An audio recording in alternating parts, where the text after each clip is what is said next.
त्या पद्धतीने ट्विट केलेला आहे, कुठेतरी डिवैसण्याचा प्रयत्न राज ठाकरेंना केलेला आहे। केडिया हा आजचा महत्त्वाचा विषय नाही आहे। केडिया कोण होता हे आम्हाला कधी माहितीच नव्हतं। हे चॅनलनी ज्या वेळेला ते चालवलं तेव्हा आम्हाला कळलं केडिया नावाचा कोणतरी माणूस या महाराष्ट्रात राहतो आणि ट्विट केल्याच्या नंतर घरी लपून बसणारी ही लोक एवढीच हिंमत आहे ना, तू आमच्या समोर ये आणि हेच वाक्य 4 वाक्य जे तू बोललास चॅनलला आणि ट्विट केलंस ते आमच्या समोर येऊन बोल, आम्हाला कळेल तू किती पाण्यात आहेस। कुठे ते फूट पाडण्याचा प्रयत्न करतात का अशी लोक? माझं असं मत आहे की या महाराष्ट्रामध्ये लाखो परप्रांतीय बाहेरनं आलेली लोक राहतात, त्यातली 1-2-4 कुत्रे भुकत असतात, त्यांच्याकडे खूप जास्त लक्ष द्यायचं नसतं। हे प्रसिद्धीसाठी करतात। हे केडिया झाले, शुक्ला झाले, हा आमचा सदावर्ते नावाचा एक दलाल आहे, हे सगळी जी लोक आहेत ना ही कोणीतरी पेरलेली लोक आहेत। हिंदी GR जेव्हापासून रद्द झाला तेव्हापासून भारतीय जनता पक्षाची चिडचिड आहे आणि त्यांनी उभे केलेले हे सगळे प्यादे आहेत।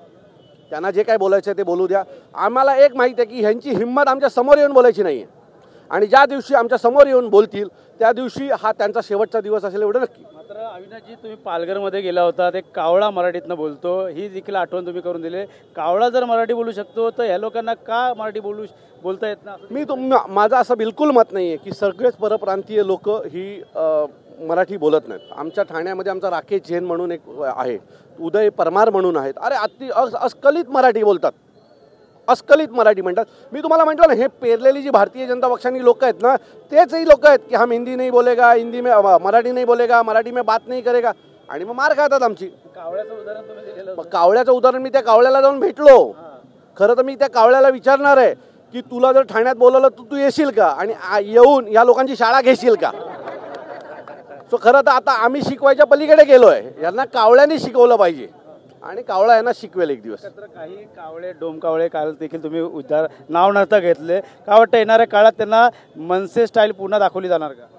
बघा, मनसे स्टाईल ही आम्ही रोजच दाखवतो आणि ती स्टाईल कोणाकडे नाही आहे।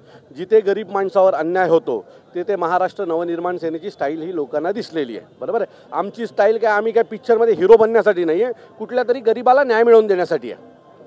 आणि जर एखाद्या गरीबाला आमच्यामुळे न्याय मिळणार असेल, त्याच्या आयुष्यातली काही दुःख कमी होणार असतील तर ही स्टाईल आम्ही सतत दाखवणार। मोर्चा जर काढला नसता, आवाज दिला नसता तर हिंदी सक्ती पहिलीपासून लागली असती। पहिल्या दिवशी तुम्ही देखील एका शाळेमध्ये या सगळ्याचं श्रेय हे सन्माननीय राजसाहेबांचं आहे, कारण एप्रिलपासून राजसाहेबांनी हा विषय धरून ठेवला होता की मराठी हिंदी सक्ती हा विषय लादला गेला नाही पाहिजे। त्यानंतर उद्धव साहेबांनी त्यात एंट्री केली, उद्धव साहेबांनी पण ती भूमिका तशाच प्रखरपणे मांडली आणि दोघा भावांनी मिळून हा विषय पुढे नेला।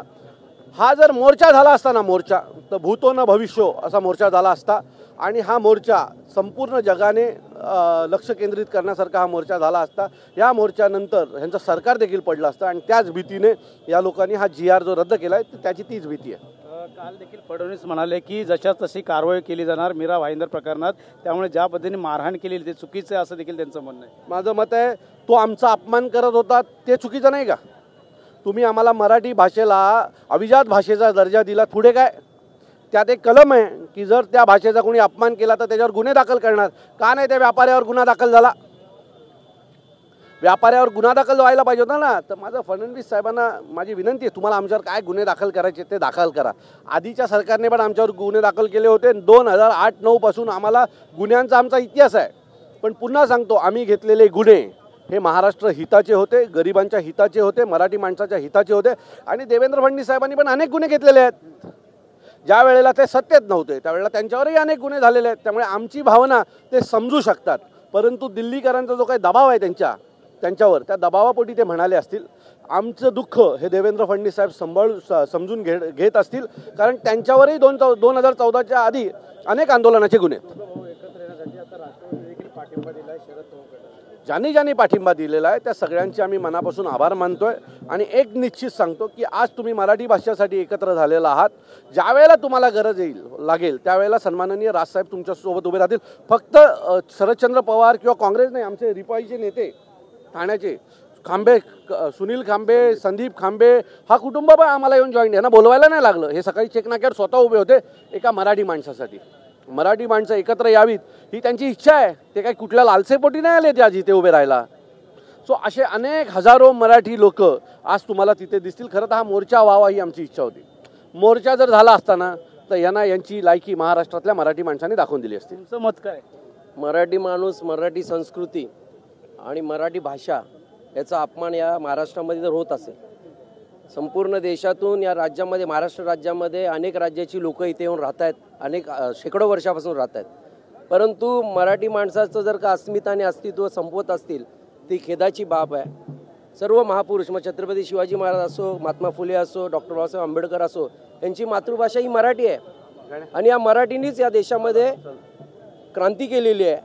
आणि मराठी भाषेवरती म्हणजेच आमच्या मराठी माणसावर आम्ही एकजूट आहोत. आमच्या आपसात काही मतभेद नाही आहेत. आमच्या मराठी संस्कृतीसाठी, मराठी माणसासाठी आणि मराठी भाषेसाठी आम्ही रस्त्यावरच नाही तर वाटेल तो संग्राम करायला तयार आहोत.